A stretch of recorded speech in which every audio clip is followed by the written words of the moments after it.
Ruth, capítulo 1, versículo 1 a 5, diz assim a palavra de Deus. Depois do Pentateuco aí, Deuteronômio, você vai ver Josué e Juízes e Ruth. Está bem lá no início da Bíblia, tá bom, irmãos?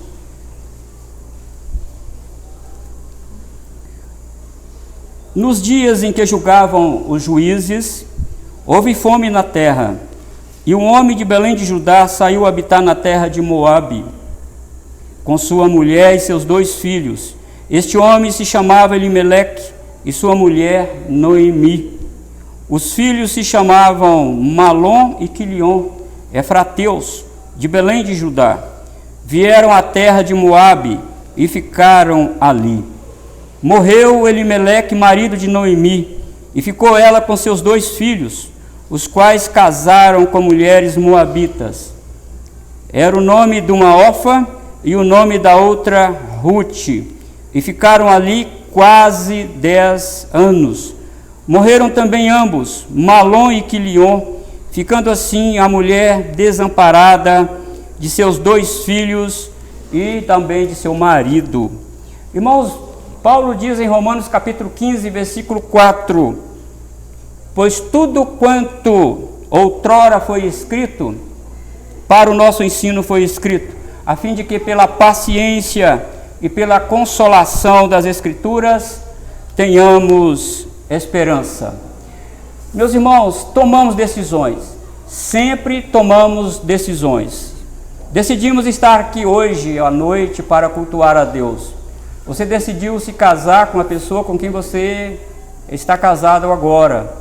Você decidiu comprar uma casa, decidiu até mesmo a cor da parede que você pintou. Estamos sempre tomando decisões. E aqui nós, irmãos, estamos vendo um homem, um pai de família, que tomou uma decisão de sair da sua terra, da sua cidade, para ir para Moabe. E nós percebemos, irmãos, que por isso Ruth, que era moabita, também era descendente de Abraão, de uma certa forma era parente de Abraão.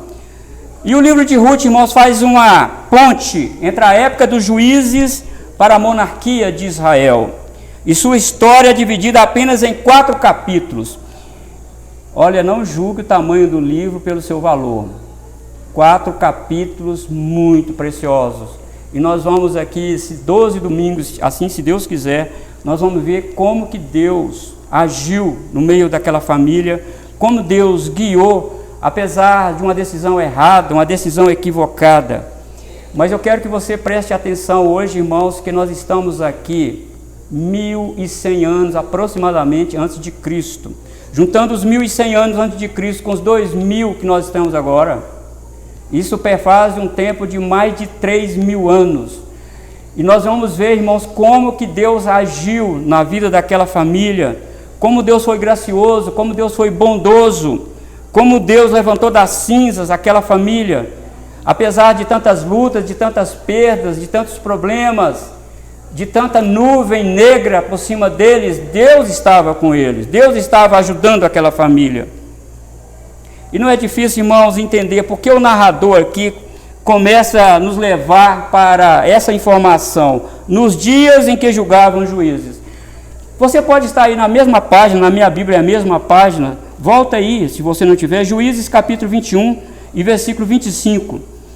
O que estava acontecendo nessa época de transição, da época de juízes com a monarquia? Naqueles dias, diz o versículo 25, não havia rei em Israel, cada um fazia o que achava mais reto, não tinha rei.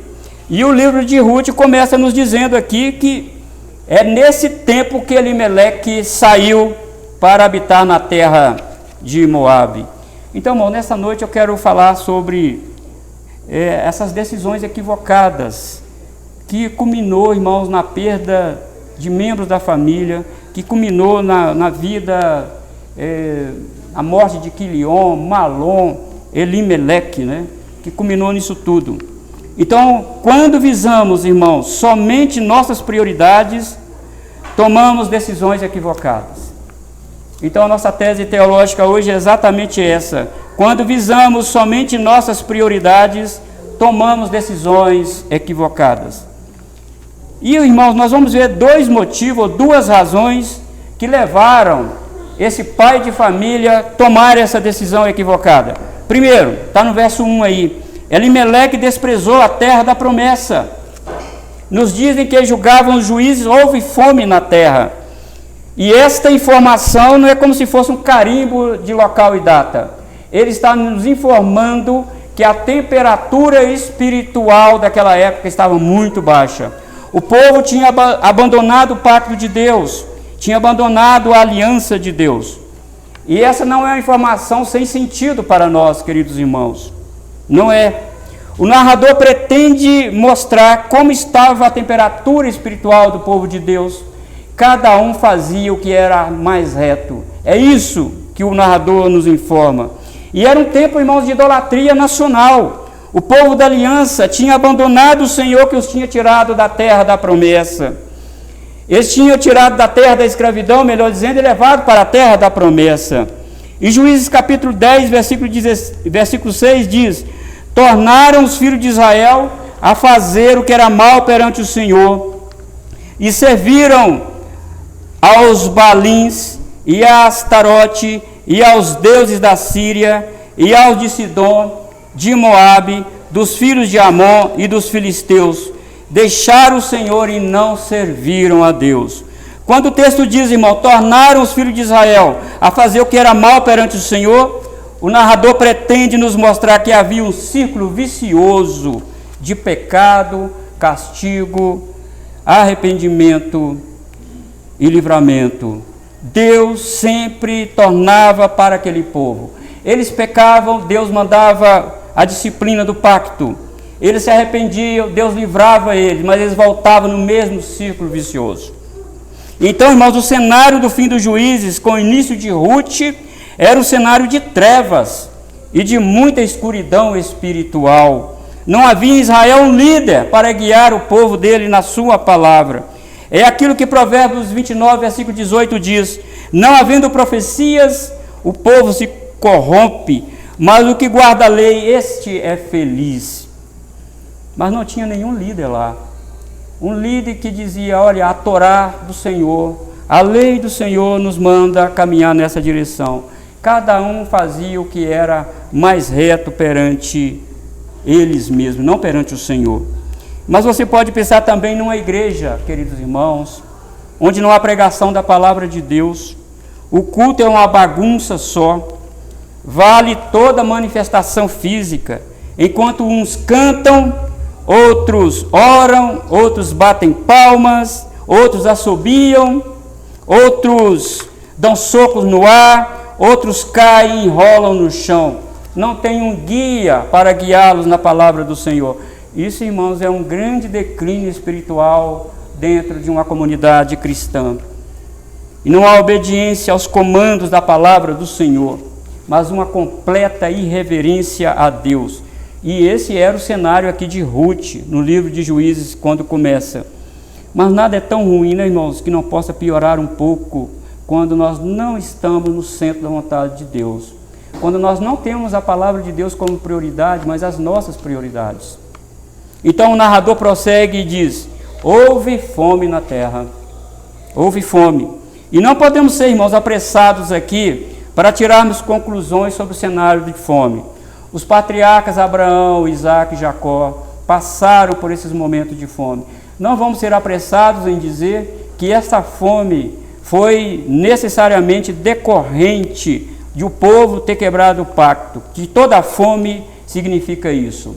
Você se lembra que houve fome e Abraão saiu da sua terra e foi para o Egito, nessa época de fome. O capítulo 26 de Gênesis diz que Isaac também teve fome na terra onde ele estava, e ele fez menção também de ir para o Egito, e Deus falou: não, você não vai, você vai ficar nessa terra aí. Gênesis capítulo 26, versículo 1. Então, irmãos, nem sempre a fome está conectada diretamente com a quebra do pacto. Neste caso era, mas nem sempre é. Nem sempre. Porque no caso de Isaac, Deus falou: não, você não quebrou o pacto, mas você vai ficar aí na terra de Gerar. Amados irmãos, Deus sempre também usou a fome para tirar o povo dele de um lugar para o outro. Deus fez isso com Abraão. Deus fez isso com Jacó. Lembra que houve fome na terra do Egito? E Deus tirou a família de Jacó todinha para o Egito? Isso aí não é um caso de desobediência a Deus, mas um caso que Deus, na sua soberania, quis enviar fome naquele lugar para tirar Jacó e mandar o seu povo para o Egito, porque Deus tinha um plano maravilhoso lá. Mas, irmãos, mesmo assim, Elimeleque não valorizou o que significa Belém, que lá no hebraico é Bet-Helen, Bet, casa, e Helen, pão, casa do pão. Ele sai da casa do pão para ir para Moabe. Que decisão equivocada é essa dele? Por que ele não atentou para isso? Por que ele não atentou para a história do povo de Deus? Por que ele não olhou o livro de Gênesis, o livro de Êxodo propriamente, onde Deus mandou pão do céu e sustentou o povo no deserto, onde Deus fez brotar água da rocha? Por que ele não pensou nessas coisas? Ele deveria ter atentado, irmãos, pelo próprio nome de Belém. E ele deveria também ter atentado que Deus falou em Deuteronômio 23, versículo 3 e 4. Deus tinha falado algo sobre Moabe. Deus proibiu os israelitas, na verdade proibiu os moabitas de entrarem na Assembleia do Senhor. Deuteronômio 23, versículo 3 e 4 diz: nenhum amonita ou moabita entrará na Assembleia do Senhor, nem ainda a sua 10ª geração entrará na Assembleia do Senhor eternamente. Por que Deus proibiu isso, irmãos? A resposta está no verso 4. Porquanto não foram ao vosso encontro com pão e água no caminho quando saíeis do Egito, e porque alugaram contra ti Balaão, filho de Beor, de Petor, da Mesopotâmia, para te amaldiçoar. Eu estou proibindo os amonitas e moabitas a entrarem na Assembleia do Senhor. E que Elimeleque foi fazer lá? Será que ele não lembrou? Será que isso não veio à memória dele? De que Moabe não é um bom lugar para criar família? O Deus lá era o Deus Quemós, onde as pessoas queimavam seus filhos a Quemós. Será que ele não se lembrou disso? Ele deveria ter atentado para isso. E essa situação, irmão, caótica, nos faz pensar também sobre algumas decisões que são feitas hoje. Por que alguns jovens saem da igreja procurando se casar fora da família do pacto? Por que muitos procuram ainda justificar seu afastamento de Belém de Deus? Por que as pessoas fazem isso? Para Israel, Deus estava, irmão, presente para abençoar o seu povo dentro da terra da promessa. O culto a Deus era só feito dentro da terra da promessa. Não havia, queridos irmãos, culto em Moabe. Não tinha culto a Deus lá. Não tinha, irmãos, a celebração da Páscoa lá. Os sacerdotes de Deus não estavam lá. Por que Elimeleque pegou a sua família e foi para lá? É porque ele olhou as suas prioridades e não a palavra de Deus. Ele olhou as circunstâncias que estavam envolvidas. Ele olhou que a grama de Moabe parecia muito mais verde. A grama de Moabe está verde e a grama de Belém está seca. Que decisão equivocada ele tomou. Ele estava olhando, irmãos, as circunstâncias desfavoráveis de Belém. Ah, Belém, Bet-Helen, terra do pão, casa do pão. Será que ele se aconselhou com os anciãos de Israel para sair? Não temos como saber, só sabemos que ele, sua mulher e mais 2 filhos resolveram sair da casa do pão para procurar pão em Moabe, que tinha negado pão para eles anteriormente, lembra? Percebe que decisão é essa que ele tomou? E levou à ruína a sua família? Agora, irmão, pensa comigo. Como foi que ele saiu de Belém? Quando ele estava arriando seus animais com sua família, colocando todos os seus apetrechos ali, quem sabe, no animal e indo. Será que as pessoas deram para ele boa sorte, Elimeleque? Será que oraram com ele? Será que impuseram as mãos sobre ele e abençoaram ele em nome como está lá em Números, que Deus mandou os sacerdotes abençoar o povo? Eu não estou convencido disso, de que houve isso lá. Não estou convencido. Talvez os anciãos de Israel olharam para ele saindo com sua família e menearam a cabeça de uma maneira negativa. O que ele está fazendo? Saindo de Belém para ir para Moabe. O que esse homem está fazendo? Será que ele não pensou, irmãos? Ele tinha que pensar na terra da promessa onde ele estava. Deus falou, essa terra mana leite e mel. Ele deveria ter pensado, irmãos, que Deus proibiu esse ajuntamento de israelita com Moabe por causa da covardia deles. E ele deveria ter atentado pelo próprio significado de Belém, casa do pão. Mas ele deveria ter tentado também para uma coisa muito importante que está lá em Gênesis capítulo 49, versículo 10 a 12. Olha, diz, tem uma bênção, ele era da tribo de Judá, tinha uma bênção muito especial para essa família, para a tribo de Judá. Está lá uma bênção de Jacó para Judá. O cetro não se arredará de Judá, nem o bastão de entre seus pés, até que venha Siló, e a ele obedecerão os povos. Ele amarrará o seu jumentinho à vide, e o filho à sua jumenta, a videira mais excelente. Lavará as suas vestes no vinho, e a sua capa em sangue de uvas. Os seus olhos serão cintilantes de vinho, e os dentes brancos de leite. Tinha uma bênção para a família dele. Ele era da tribo de Judá. E ele não atentou para isso, irmão. Sabe por quê? Que Deus quer nos falar, irmão, nessa noite. Em qualquer, queridos irmãos, circunstância que estivermos passando, não devemos olhar as nossas prioridades. Não podemos olhar o mundo com as nossas lentes. Vamos olhar as circunstâncias do mundo com a lente das Escrituras. Deus falou, queridos irmãos, Jesus prometeu cuidar de nós.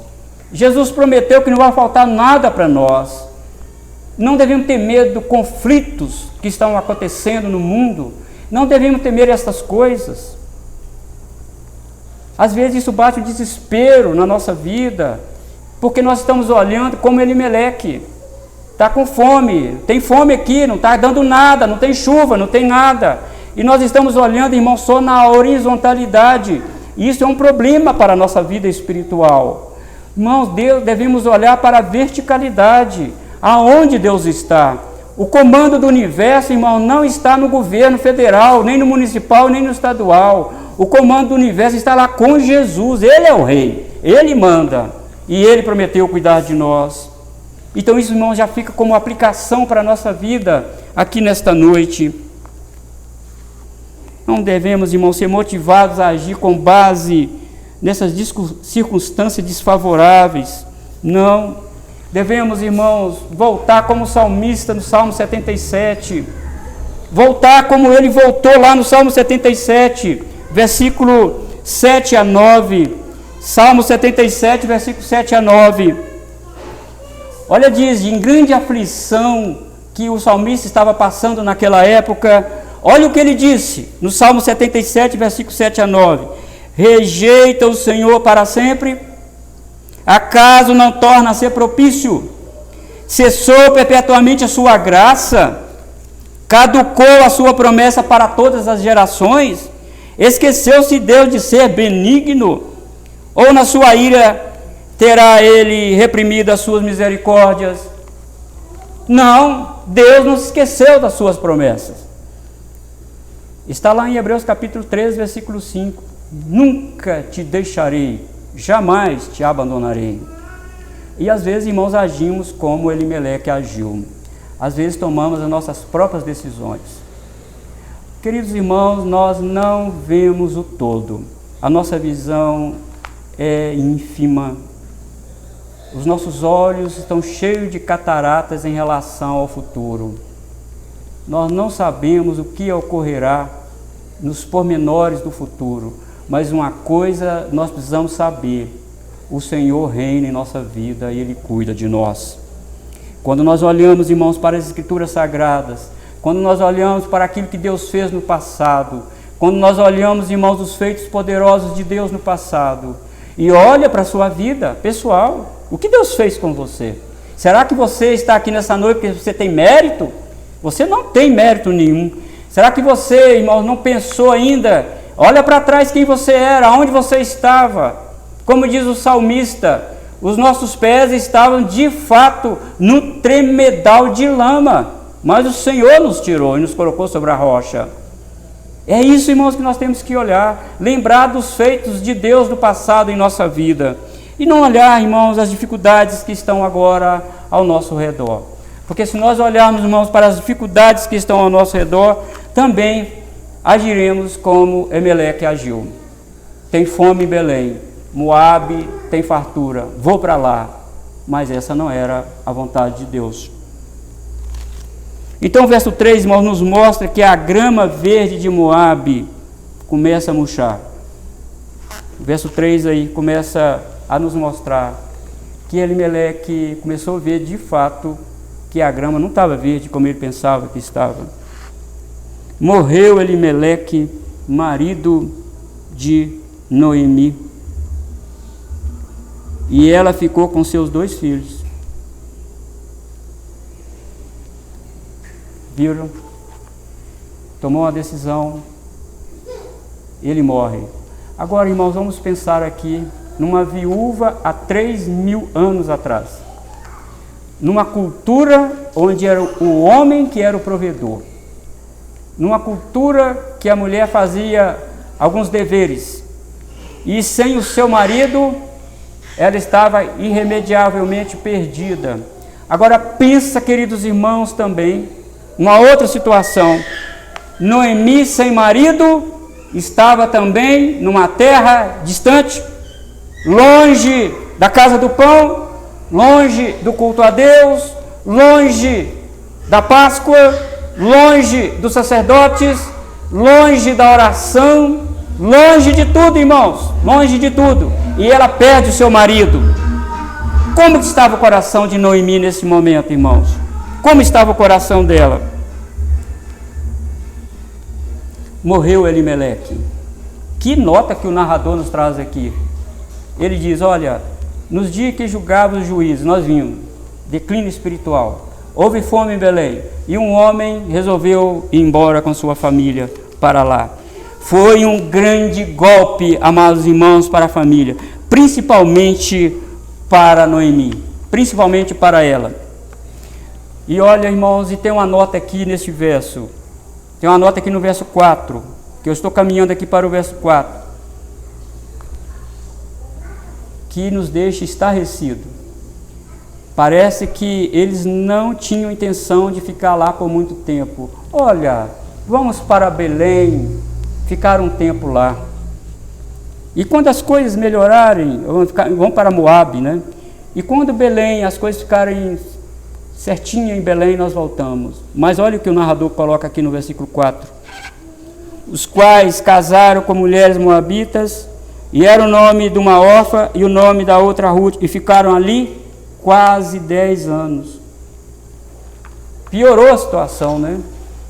Agora, além de perder o marido, também os filhos de Noemi casam com moabitas, com 2 mulheres moabitas. Talvez Noemi, depois que o marido morreu, eu vou voltar para Belém. O que eu vou fazer aqui em Moabe sem marido? Eu vou voltar para Belém. Mas os filhos casados com moabita, como ela entraria em Belém?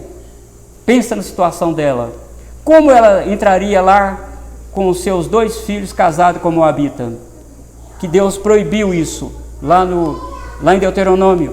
Deus proibiu. Como? Talvez, irmãos, isso fez com que ela ficasse quieta e ela ficou lá quase 10 anos. Amados irmãos, 10 anos é muito tempo para ficar longe da casa do pão. 10 anos é muito tempo para ficar longe do culto a Deus. 10 anos é muito tempo para ficar fora do culto de oração, fora da comunhão da ceia do Senhor. 10 anos é muito tempo. Oh, irmãos, eu conheço pessoas que brincaram com isso e disseram, jovens, eu conheço, morreram assim. Eles disseram: eu vou sair da igreja e vou viver da lá vida louca. Era essa expressão na época. Vou viver a vida lá, vida louca por um tempo e depois eu volto. Nunca voltaram. Nunca voltaram. Nós não sabemos, irmãos, não sabemos. Não devemos de forma alguma brincar com o sagrado. O sagrado é sempre sagrado e nós não devemos brincar com essas coisas. E talvez aqui Elimeleque e Noemi disseram: vamos ficar lá um tempo e voltamos depois. Mas morre Elimeleque e os filhos casam com moabitas. E agora, como que eu volto? Como que eu volto? E ela estava presa lá agora em Moabe. Ela praticamente seria ridicularizada em Belém. Seria ridicularizada. Mas então, irmão, Deus tem um plano para soltar Noemi de Moabe. Deus tem um plano para tirar Noemi de dentro de Moabe. E olha o verso 5. Que plano? Às vezes nós não gostamos muito disso não. Morreram também ambos, Malom e Quilion, ficando assim a mulher desamparada de seus 2 filhos e de seu marido. Ela ficou desamparada. E agora? Sem marido e morrem os filhos. O que uma mulher vai fazer lá? O que ela vai ficar em Moabe? E ela resolve, irmãos, a sair agora. Morreram também ambos, Malom e Quilion, ficando assim a mulher desamparada e seus 2 filhos de seu marido. Uma viúva com seus 2 filhos, mesmo que estivesse em terra estranha, não era uma situação desesperadora, mas uma viúva sozinha, como diz o texto, desamparada de seus 2 filhos de seu marido, e ainda numa terra estranha, irmãos, era para se desesperar. Noemi não estava mais presa em Moabe. O que ela deve fazer agora? A partir de domingo que vem, nós vamos acompanhar Noemi tomando uma decisão. O que eu vou fazer em Moabe? Eu parti, como ela disse lá no contexto lá na frente, eu parti ditosa de Belém e voltei pobre. Eu parti com o meu marido, com meus filhos e voltei sozinha. Então, por favor, não me chame Noemi, me chame de Mara, porque a mão do Todo-Poderoso veio contra mim. Isso é quando ela estava entrando dentro de Belém, sozinha, sem nada. E ela precisou de um remidor, de um redentor, para socorrê-la naquele momento de dificuldade. Eu quero, irmãos, fazer aqui uma rápida aplicação para nós nessa noite, para nós pensarmos, assim como Adão e Eva, essa família procurou pão no lugar fora do mandamento divino. Assim como Adão e Eva procuraram comer algo que não deveria e teve consequências desastrosas, também eles fizeram isso. Assim como Deus também, irmãos, foi providente para Adão e Eva, também foi para essa família. Por mais trágica que fosse a situação, vemos a manifestação da graça de Deus na vida de Noemi. Pois além de ser poupada da destruição, o Senhor também deu a ela uma joia, que ela não sabia quem era, que nós vamos ver nos próximos sermões aí. Ruth entra na vida dessa mulher. E essa menina foi uma joia para Noemi. Foi aquele esteio que ela muito precisava. Irmãos, vamos pensar aqui nessa noite. Se Belém era a casa do pão, esse era o motivo para essa família considerar e não sair dali, se Belém era a casa do pão. Irmãos, para nós que estamos do lado de cá da cruz, devemos também atentar que nunca devemos sair da Belém de Deus, nunca. Porque próprio Cristo declarou abertamente que Ele é o pão vivo que desceu do céu. Se alguém erradamente concluir que na Belém de Cristo não há pão, então em que lugar tem pão? Não tem pão em lugar nenhum. Se na comunhão dos santos, se na presença dos santos, não há, irmão, vida, aonde tem? Aonde tem vida? No mundo? Claro que não tem. Jesus Cristo, irmãos, é o belemita. Miqueias capítulo 5 diz que ele é de Belém Efrata, de onde Elimeleque era. Ele é de Belém Efrata. E Jesus Cristo desceu da sua glória celestial, e que também viveu no meio de moabitas como eu e você. Morreu no meio de moabitas, pelos meus e seus pecados. E assim, irmãos, assumiu a minha e a sua culpa no madeiro para nos dar vida e vida com abundância. Então não olhe para a direita nem olhe para a esquerda, olhe somente para Jesus. Se você tirar os olhos de Jesus, certamente vai concluir que Belém não tem pão e que Moabe é que tem. E será tentado, irmãos, a olhar para as campinas de Moabe. Ó, irmãos, como o mundo, esse Moabe de hoje tem atraído jovens, como tem seduzido jovens. E eu não estou dizendo jovens aí do mundo, não. Estou dizendo jovens de dentro da igreja. Como tem atraído. Belém é muito seca de pão. Não tem pão em Belém. Não tenho satisfação em Belém. Então vai para Moabe. Irmãos, Deus às vezes é gracioso para com essas pessoas. Quando saem da Belém de Deus e vai para Moabe. Às vezes volta. Volta como voltou Noemi. Mas muitas dessas pessoas que eu conheço, irmão, voltam com Moabita no colo.